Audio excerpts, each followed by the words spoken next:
Desde o início dos tempos, há uma guerra invisível que nunca cessou, uma batalha que começou no céu, entre os anjos fiéis e os anjos caídos, e que continua silenciosa. Nas almas dos homens, a Igreja sempre ensinou que a criação não é apenas visível.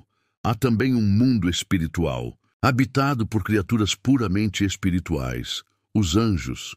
O Catecismo da Igreja Católica, no número 328, afirma a existência dos seres espirituais, não corporais, que a Sagrada Escritura chama habitualmente de anjos, é uma verdade de fé. Esses espíritos celestes, criados bons, foram postos à prova. Alguns escolheram a obediência e permaneceram em Deus. Outros, liderados por Lúcifer, preferiram o orgulho e foram precipitados nas trevas. Desde então, a história da humanidade se desenrola em meio a esse combate espiritual. Não é uma guerra com espadas materiais, mas com forças invisíveis, entre a luz e as trevas, entre a fidelidade e a rebeldia, entre o amor e o ódio a Deus. E nessa batalha, os anjos lutam não por si mesmos, mas pela glória de Deus e pela salvação das almas. Ponto 1. A batalha começou no céu. Livro do Apocalipse nos revela o início dessa guerra. Houve uma batalha no céu. Miguel e seus anjos combateram contra o dragão. O dragão e seus anjos lutaram, mas não prevaleceram, e não se encontrou mais o seu lugar no céu. Apocalipse 12. 7 e 8. Antes que o homem existisse, houve uma escolha entre os anjos. Deus, em sua sabedoria, deu-lhes a liberdade de servi-lo ou rejeitá-lo. São Tomás de Aquino explica na Suma Teológica, INEF 63-6, que o pecado dos anjos maus foi o orgulho, desejar ser como Deus, não por participação, mas por rivalidade. Lúcifer, cujo nome significa portador da luz, quis elevar-se acima de seu Criador. E foi então que São Miguel, o mais humilde entre os arcanjos, levantou o brado que selou a eternidade. Quis o Deus? E a quem como Deus? Com essa exclamação, Miguel e os anjos fiéis afirmaram a verdade que sustentaria toda a ordem do céu. Não há outro poder, nem outra glória, senão a de Deus. A tradição dos padres da Igreja ensina que, nesse instante, os anjos foram confirmados na graça. Os fiéis permaneceram para sempre unidos à luz divina. Os rebeldes, expulsos da presença de Deus, tornaram-se os demônios, que desde então lutam para arrastar consigo as almas dos homens. Essa é a primeira batalha e a mais decisiva da história da criação. Nela, se revelou a grandeza da obediência e o horror do orgulho. E desde então, São Miguel Arcanjo foi constituído chefe das milícias celestes. Como proclamou o Papa Leão XIII na oração que leva seu nome, São Miguel Arcanjo, defendei-nos no combate, sede o nosso refúgio contra as maldades e ciladas do demônio. A guerra começou no céu, mas o campo de batalha, agora, é a terra. Ponto 2. Os anjos lutam com a força da vontade, não com armas. Quando pensamos em batalha, é natural imaginar espadas, escudos e exércitos visíveis. Mas a guerra dos anjos é diferente. Eles não têm corpos, nem matéria. Sua força vem da inteligência e da vontade, faculdades puras, criadas por Deus para servir à verdade. A Sagrada Escritura chama os anjos de poderosos em força, que cumprem as ordens de Deus. Salmo 102, 20. São Gregório Magno, em sua homilia sobre os evangelhos, ensina que os anjos vencem não pela violência, mas pela fidelidade, ou seja, a arma deles é a obediência perfeita. Enquanto os demônios se rebelam contra o Criador, os anjos permanecem firmes na ordem divina. Seu combate é espiritual. Resistem às mentiras com a verdade, à rebeldia com a submissão, ao ódio com o amor. São Tomás de Aquino explica, na Suma Teológica, IQ 109-2, que os anjos bons exercem sobre os maus uma espécie de domínio espiritual, não por força física, mas por autoridade recebida de Deus. Eles os vencem porque estão plenamente unidos à vontade do Altíssimo. Essa união é o segredo da vitória celestial. Os anjos não agem por impulso, nem por desejo pessoal. Sua força está em fazer exatamente aquilo que Deus quer, no momento em que Ele quer e da forma que Ele quer. Por isso, cada vez que um cristão age com retidão, mesmo em silêncio, mesmo sem ser visto, quando escolhe obedecer a Deus em vez de seguir o pecado, ele participa dessa mesma batalha invisível, lutando ao lado dos anjos. Os demônios tentam destruir o homem pela desordem, pela desobediência e pelo orgulho, mas os anjos combatem pela ordem, pela pureza e pela humildade. Não levantam armas, mas levantam corações. Não atacam com espadas, mas com luz. Como dizia São João Crisóstomo, os anjos vencem os demônios não pela força, mas porque permanecem na verdade. E essa é a diferença entre o exército do céu e o exército das trevas. Um luta por amor e pela glória de Deus, o outro por ódio e pela própria ruína. Ponto 3. São Miguel é o comandante das milícias celestes. Entre os anjos que permaneceram fiéis, um nome resplandeceu com especial glória, Miguel, cujo nome significa quem como Deus. A Sagrada Escritura o apresenta como o defensor do povo de Deus e chefe das milícias celestes. No livro de Daniel, o profeta o descreve como o protetor de Israel. Naquele tempo se levantará Miguel, o grande príncipe, o protetor dos filhos do teu povo. Daniel 12. E no Apocalipse, ele surge novamente à frente do exército celestial. Houve uma batalha no céu. Miguel e seus anjos combateram contra o dragão. Apocalipse 12, 7. Esses dois versículos, um do Antigo e outro do Novo Testamento, revelam que São Miguel tem uma missão contínua na história da salvação. Lutar pelas almas e proteger a Igreja. A tradição da Igreja confirma essa verdade. Santo Ambrósio o chama de Príncipe dos Anjos. Santo Gregório Magno explica que Miguel é enviado sempre que há algo de extraordinário a realizar, quando é preciso mostrar o poder de Deus sobre o mal. E São Tomás de Aquino ensina que a função de São Miguel é combater os demônios e defender o povo fiel. Suma Teológica, Biquiquen e 113, a 8. É por isso que ao longo dos séculos, a devoção a São Miguel sempre floresceu nos momentos de maior perigo espiritual. Os papas o invocaram, os santos o veneraram e os fiéis encontraram nele um verdadeiro protetor. O Papa Leão XIII, após uma visão mística em que viu o inferno se abrir contra a Igreja, compôs a famosa Oração de São Miguel Arcanjo, que a Igreja ainda recomenda aos fiéis. São Miguel Arcanjo, defendei-nos no combate. Sede o nosso refúgio contra as maldades e ciladas do demônio. Subjugue o Deus, instantemente o pedimos. E vós, príncipe da milícia celeste, pela virtude divina, precipitai no inferno a Satanás e a todos os espíritos malignos que andam pelo mundo para perder as almas. Essa oração é, em si, uma profissão de fé na realidade da batalha espiritual. Ela recorda que São Miguel não luta por conta própria, mas em nome e pelo poder de Deus. Como afirma o Catecismo, na 334, do nascimento até a morte, a vida humana é cercada pela assistência dos anjos, mas entre todos eles, São Miguel é o general, o guardião da Igreja e o defensor das almas fiéis. É por isso que, em cada combate espiritual, quando a tentação se aproxima ou a fé enfraquece, a voz de São Miguel continua a ecoar nos corações dos justos. Quem como Deus? E toda vez que um cristão responde com fidelidade, essa pergunta se torna uma vitória. Ponto 4. Os anjos protegem e inspiram os justos. A missão dos anjos não terminou com a vitória sobre Lúcifer. Desde então, Deus os envia continuamente ao mundo como ministros de sua providência, para proteger inspirar e conduzir os homens ao caminho da salvação.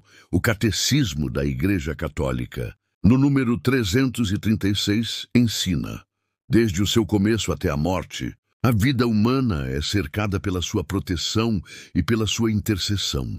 Cada fiel tem ao seu lado um anjo como protetor e pastor, para conduzi-lo à vida. Isso significa que cada pessoa, desde o nascimento, recebe de Deus um anjo da guarda pessoal. Não é uma ideia simbólica ou poética, é uma verdade de fé, confirmada pela tradição e pela Sagrada Escritura. O Salmo 90 proclama: o Senhor deu ordens aos seus anjos para te guardarem em todos os teus caminhos. Salmo 90, 11 diz: o próprio Cristo, no Evangelho de Mateus, confirma essa presença celestial quando diz: vede, não desprezeis um só destes pequeninos, porque os seus anjos nos céus veem sem cessar a face de meu Pai que está nos céus. Mateus 18, 10. Esses anjos não apenas nos protegem dos perigos visíveis, mas também inspiram o bem nas profundezas da alma. Eles sugerem pensamentos santos, lembram-nos da presença de Deus, fortalecem nossa vontade diante da tentação e iluminam nossa consciência. Na Suma Teológica, Santo Tomás de Aquino explica que o anjo da guarda move interiormente o homem para o bem, mas ele não força nem impõe. Ele propõe, aconselha, inspira, sempre respeitando a liberdade humana. Os santos reconheceram essa assistência constante. São Bernardo de Claraval, em uma de suas homilias, exorta: respeita a presença do teu anjo. Em todo lugar ele está contigo, em toda parte ele te vê. Esses anjos fiéis também combatem ativamente contra os espíritos malignos que nos tentam. Cada vez que resistimos a uma tentação, há um combate invisível sendo travado ao nosso redor. E o nosso anjo da guarda está ali, sustentando-nos com sua força e oração. Nada escapa à vigilância desses amigos do céu. Eles acompanham o justo nas provações, o penitente na confissão, o moribundo no leito de morte, e o conduz à presença de Deus. Por isso, a Igreja ensina que devemos cultivar uma relação de piedade e gratidão com o nosso anjo da guarda, reconhecendo sua presença, pedindo sua ajuda e imitando sua fidelidade. Como dizia São Basílio Magno, um anjo está sempre ao lado de cada fiel, como protetor e pastor para conduzi-lo à vida eterna. Quando o homem vive na graça, ele não caminha sozinho, caminha cercado de luz e guiado por um anjo que jamais o abandona. Ponto 5. O campo de batalha é o coração humano. A guerra entre anjos e demônios não se trava no céu estrelado, nem em algum reino distante. O verdadeiro campo de batalha é a alma humana, dentro do coração do homem que se decide a vitória, da graça ou o domínio das trevas. São Paulo ensina com clareza essa realidade em sua carta aos Efésios. A nossa luta não é contra a carne e o sangue, mas contra os principados e potestades, contra os dominadores deste mundo tenebroso, contra os espíritos malignos espalhados pelos ares. Efésios 6, 12. Esses principados e potestades são os anjos caídos, os demônios, que atuam para desviar as almas de Deus. Eles conhecem nossas fraquezas, observam nossos hábitos e procuram entrar pelas brechas abertas pelo pecado. Mas ao lado de cada fiel está um anjo da luz, combatendo por sua salvação, inspirando o bem, protegendo a consciência e recordando o amor de Deus. São João Cassiano, monge do século IV, escreveu que a mente humana é como uma praça fortificada, constantemente sitiada pelos espíritos bons e maus. Cada pensamento, cada decisão, cada ato de vontade é uma batalha entre a voz do anjo e a sugestão do inimigo. Os santos compreendiam isso profundamente. São Padre Pio dizia que o demônio está sempre ao redor, mas o anjo está dentro do coração, conduzindo-o à luz. Essa presença interior do bem e do mal é o grande drama da liberdade humana.